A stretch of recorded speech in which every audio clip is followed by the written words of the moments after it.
शिवाय ओम नमः शिवाय ओम नमः शिवाय।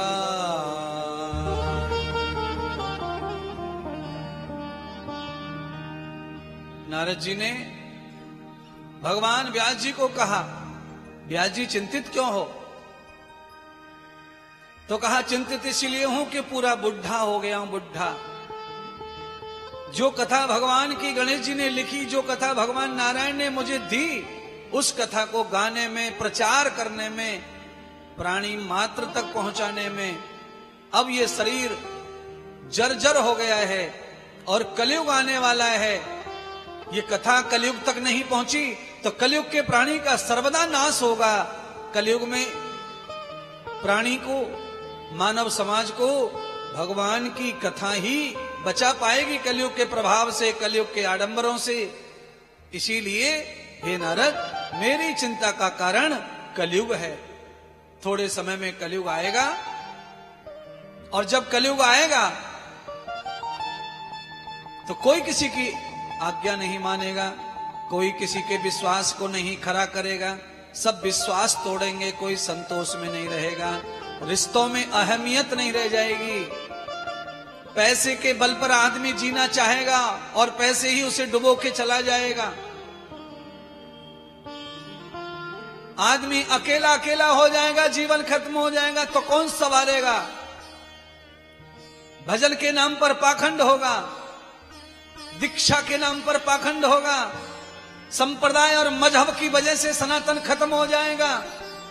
कलयुग आएगा तो ये सब पार्टियां बन जाएंगी भक्ति की, तिलक बदल बदल कर माथे पे जनता घूमेगी हिंदू धर्म सनातन धर्म में, और धीरे धीरे सब नष्ट हो जाएगा। केवल सनातन ही ऐसा है, एक परंपरा है जो सनातन ही सारी दुनिया को बचा पाएगा, सारे इंसान के समाज को। बाकी दुनिया में कोई समाज के सिद्धांत ऐसे नहीं है जो आदमी को सुकून और शांति दे सके। तो नारद जी ने कहा, भगवान गणेश ने कथा लिख दी, भगवान नारायण ने कथा दे दी, अब तुम्हारा शरीर थक रहा है तो एक कथा प्रचारक चाहिए, अर्थात तुम्हें एक पुत्र की जरूरत है, एक आचार्य की जरूरत है। तो ऐसा आचार्य धरती पर कोई और नहीं है, केवल महादेव हैं, जो निरंतर आंखें बंद करके भगवान हरि की कथा कहते रहते हैं। उनका ही ध्यान करो व्यास। भगवान व्यास जी सरस्वती नदी के तट पर उनका ध्यान कर रहे हैं और शंकर भगवान तोते के पीछे पीछे पूरे भूमंडल में विचरण कर रहे हैं। महाराज आप करिए 3 बार, फिर बोल लीजिए, ओम नमः शिवाय, ओम नमः शिवाय, ओम नमः शिवाय, ओम नमः शिवाय।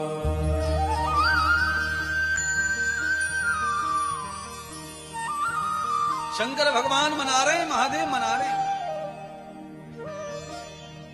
तोता हाथ नहीं आ रहा है बंधुओं।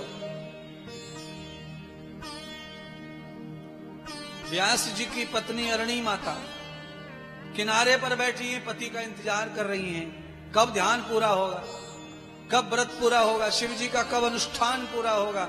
6 महीने तो हो गए भजन करते करते। व्यास जी के पैर को मछली खा गई, पानी में बैठ के ध्यान कर रहे शिव जी का, मछलियों ने काट लिया पूरा शरीर, ऐसे लग्न हो गए ध्यान में।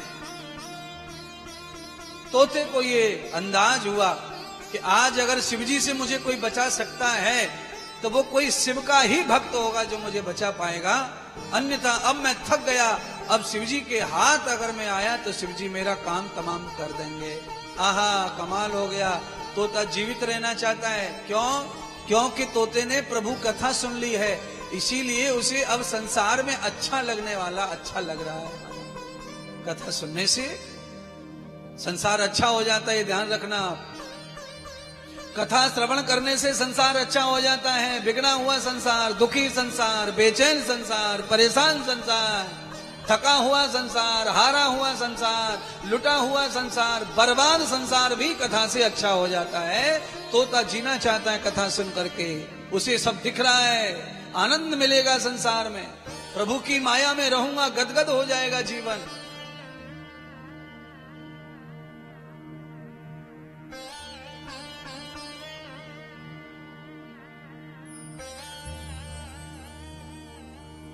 अरणी माता को जमाई आ गई जोर से। अरणी को जमाई आ गई।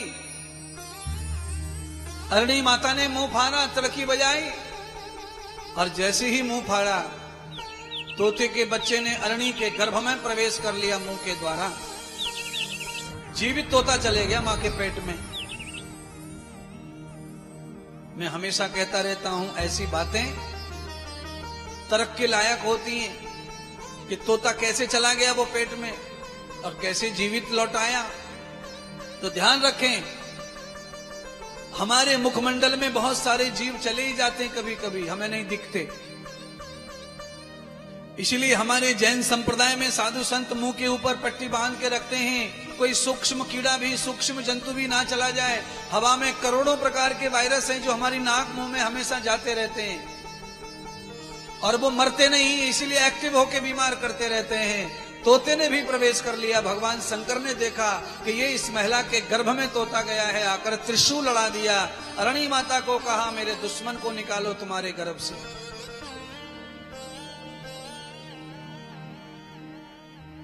अरणी ने कहा, महादेव आपका दुश्मन मेरे गर्भ में संभव ही नहीं है। मेरे पति आपके भक्त हैं, मेरे पति आपका ध्यान कर रहे हैं और मेरे गर्भ में आपका दुश्मन। मेरे गर्भ में कभी मेरा पुत्र पुत्री नहीं आया, मेरे गर्भ में कभी अंश वंश नहीं आया, तो आपका दुश्मन मेरे गर्भ में कहां से आएगा। अरणी को पता ही नहीं चला कि कब तोता गर्भ में चला।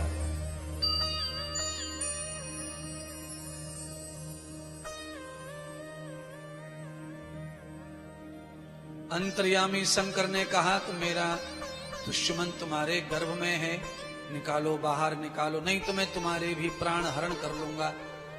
अरणी ने कहा कि आपको जो करना है कर लो, पर मेरे गर्भ में कभी मेरे गर्भ में कोई गया ही नहीं है, मैं कैसे कहूं और मुझे नहीं पता। ओम नमः शिवाय, ओम नमः शिवाय, ओम नमः शिवाय, ओम नमः शिवाय। शंकर भगवान ध्यान कर रहे महादेव।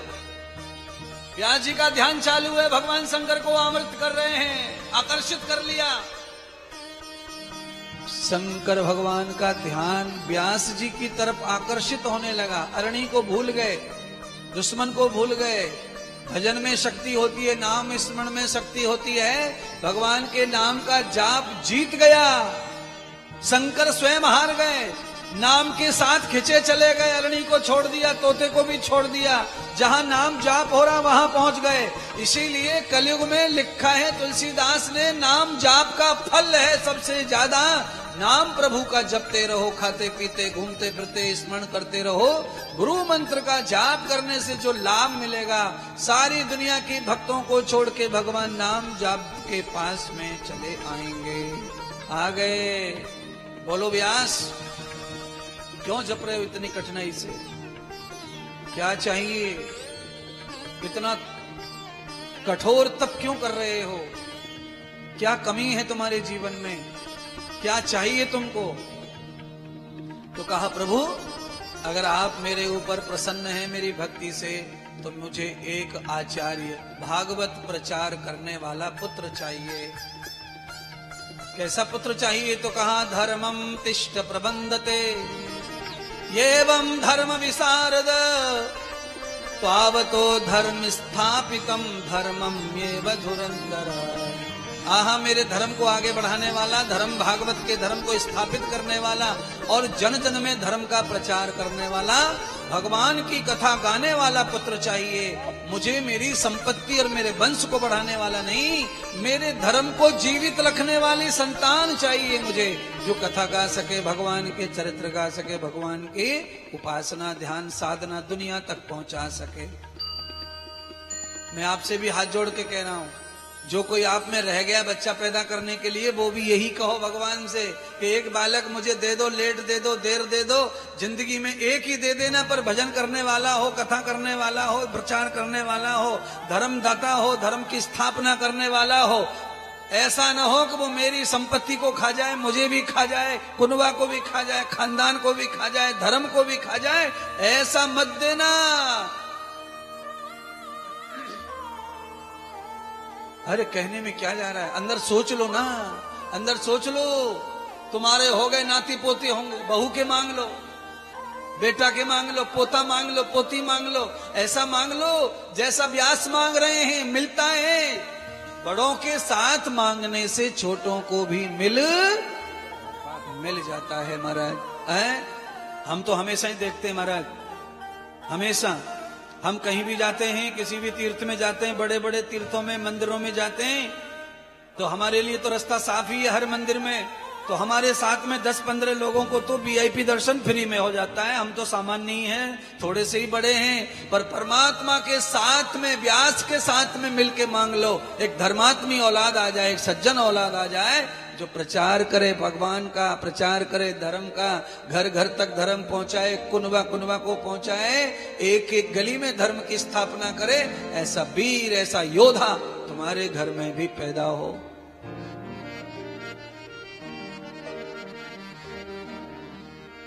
लक्ष्मी पाने वाला, धन को पाने वाला, व्यापार को बढ़ाने वाला, ये तो सबके पास है, सबके पास है ऐसा बालक। आपके धर्म को जो साध ले ऐसा बालक चाहिए, वो कल्याण करने वाला पुत्र कहा गया है। दुकान मकान को संवारने वाला बालक कल्याण नहीं करता है। आपके धर्म को साध ले वो कल्याण करेगा। आपने कथा बोल रखी थी और आप चले गए स्वर्ग। अब आपकी बोली हुई कथा को पूरा कर दे आपका बेटा, ऐसा बेटा चाहिए, ऐसी औलाद चाहिए। आपने मंदिर बोल रखा था, बनाने से पहले चले गए स्वर्ग। आपकी वाणी को पूरा कर दे, मंदिर बना दे, कथा कर दे।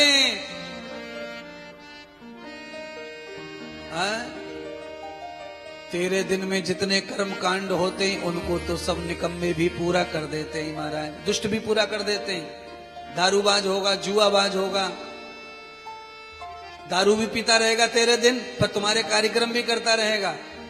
काशी भी चले जाएगा, हरिद्वार भी चले जाएगा, हड्डियों को भी बहाया आएगा, ये सारे काम कर लेगा वो, अपने फायदे के सब कर लेगा। पर तुम्हारे कल्याण के लिए जो तुमने जो धर्म बोल रखा था, संकल्प बोल रखा था, वो अधूरा रह गया। वो पूरा करने वाला पुत्र चाहिए तुम्हारे सपने को। वो वंश बढ़ाएगा, वो अंश बढ़ाएगा, वो स्थापना करेगा तुम्हारे शांति की, तुम्हारे आत्मा की, परमात्मा की मिलन करवाएगा, वो पुत्र चाहिए।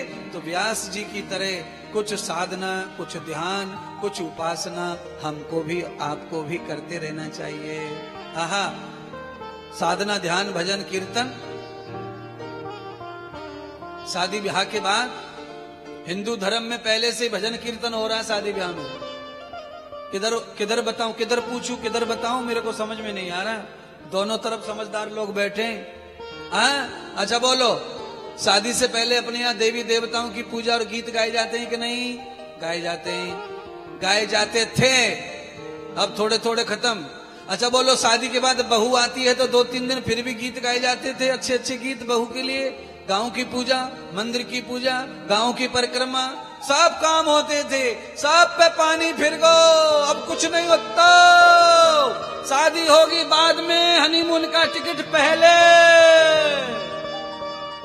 होटल से होटल विदाई हो रही है, सास वाले घर में तो पैर भी ना लगा। हेलीकॉप्टर तैयार खड़ा है उड़ने के लिए, होटल में से दुबई जाके उतरेगा सुर्र। अब बोलो, हिंदू सनातनी आदमी दुबई में जाके हनीमून मनाए तो कैसे धर्मात्मा लाएगा?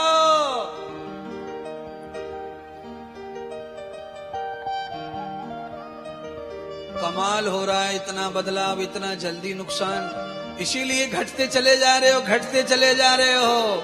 सबकी संख्या बढ़ रही है, हिंदू की संख्या घट रही है। क्यों?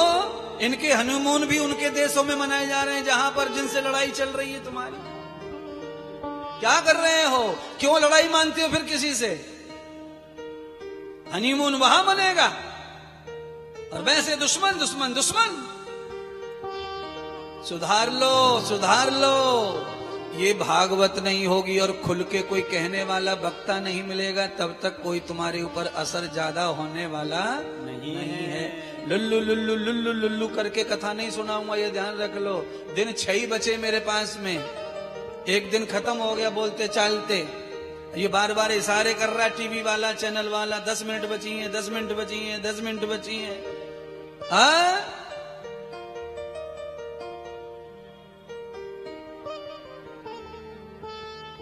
शंकर भगवान ने श्री व्यास जी को आशीष वरदान दिए।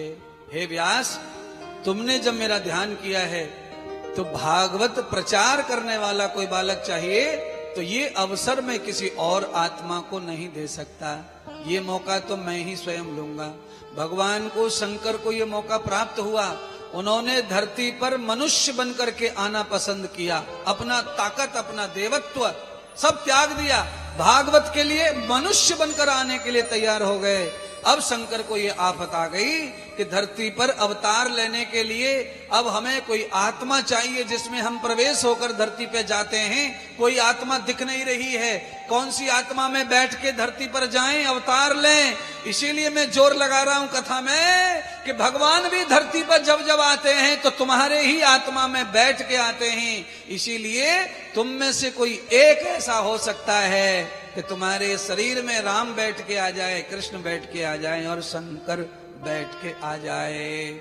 शंकर ने निश्चय किया कि वो तोता जिसने कथा सुन ली उसका ही उद्धार करूं। उसकी आत्मा ही एक ऐसी पावन है, इस समय पवित्र है, क्योंकि वो निर्मल आत्मा है, बच्चे की आत्मा है, कोई दोष, कोई इंद्रियों का भोग नहीं है उसमें। उस आत्मा में बैठ के मुझे अवतार लेना है और उस अवतार के बाद मेरे अंदर भागवत का संचार रहेगा, क्योंकि उसने भी कथा सुनी है, मैंने कथा सुनाई है। सुनने वाला और कहने वाला दोनों एक हो जाते हैं, तब राम की कथा समझ में आती है।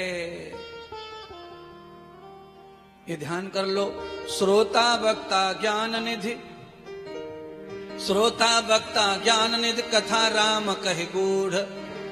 राम की गूढ़ कथा को समझने के लिए श्रोता वक्ता का चित्त एक होना चाहिए, नेत्र एक होना चाहिए, मन एक होना चाहिए, व्यवहार एक होना चाहिए, समतुल्य होने चाहिए श्रोता वक्ता।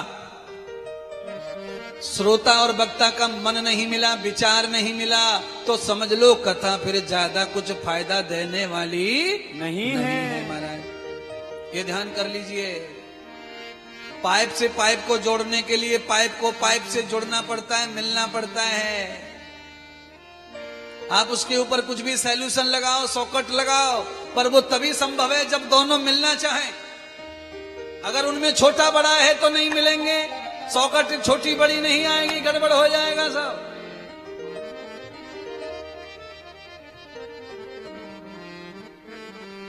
तोते को बाहर निकाला शंकर भगवान ने प्रार्थना करके, हाथ जोड़ के खड़े हैं तोते के लिए, निकल के आओ बाहर, मैं तुम्हारा उद्धार करूंगा, मैं तुम्हें नहीं मारूंगा, तुम्हारा कल्याण करूंगा। आहा, भागवत की कथा श्रवण कोई कर ले तो भगवान हाथ जोड़ के उसे पाना चाहते, देखना चाहते, मिलना चाहते। महाराज, भागवत क्यों सुननी चाहिए, भागवत क्यों करवानी चाहिए? ये कथा सुनाने के लिए मुझे 2.5 घंटे अच्छी मेहनत करनी पड़ी है, तब समझ में आएगा कि कथा सुननी क्यों चाहिए, कथा करवानी क्यों चाहिए। बैंक में भरे भरे पैसे पड़े हैं, उसमें से बाहर क्यों निकाल के खर्च करने चाहिए? इसीलिए करनी चाहिए क्योंकि तोता भागवत की कथा से इतना महान हो गया कि शंकर को तोता की जरूरत पड़ गई। तुम्हारी जरूरत भगवान को पड़े, उसके लिए कथा श्रोता बनो। कथा श्रोता बनोगे तब भगवान को तुम्हारी जरूरत पड़ेगी। राम जी को 14 साल का वनवास हुआ, उसमें भगवान को किसकी जरूरत पड़ी सबसे ज्यादा? तो सबसे ज्यादा भगवान को जरूरत पड़ी तो हनुमान की जरूरत पड़ी और केवट की जरूरत पड़ी। बाकी भगवान राम को 14 साल में किसी की भी जरूरत नहीं पड़ी। महाराज बोलिए, केवट राम जी का भक्त था, इसीलिए राम जी को जरूरत पड़ी केवट की। हाथ जोड़े, पैर पूजे, आजा भैया, आजा भैया। और हनुमान जी राम भक्त थे, राम जी को उनकी भी जरूरत पड़ी। आप में से कोई भगवान का श्रोता हो जाए, भक्त हो जाए, तो प्रभु को जरूरत है। मैं भी अपनी कह रहा हूं, मेरा कोई सुनने वाला है, मैं उसी को सुनाता हूं। जो मेरा सुनता नहीं, मैं उसे कोई काम नहीं बताता, कोई सेवा नहीं बताता, अपने साथ भी नहीं रखता। जो सुनेगा वही तो कहेगा, वही तो रहेगा। आपका भी कोई सुनेगा समझेगा तो ही आप मानेंगे, भगवान का भी कोई सुनेगा समझेगा तो वो मानेगा। आपके घर में औलाद जो आपकी सुनेगी मानेगी तब आप मानेंगे औलाद को। जो नहीं सुनेगा नहीं मानेगा, धीरे धीरे आप भी उसको छोड़ देंगे, आप भी छोड़ देंगे। जाओ भैया, कितना पीछे पीछे घूमे, कितना पीछे पीछे करें।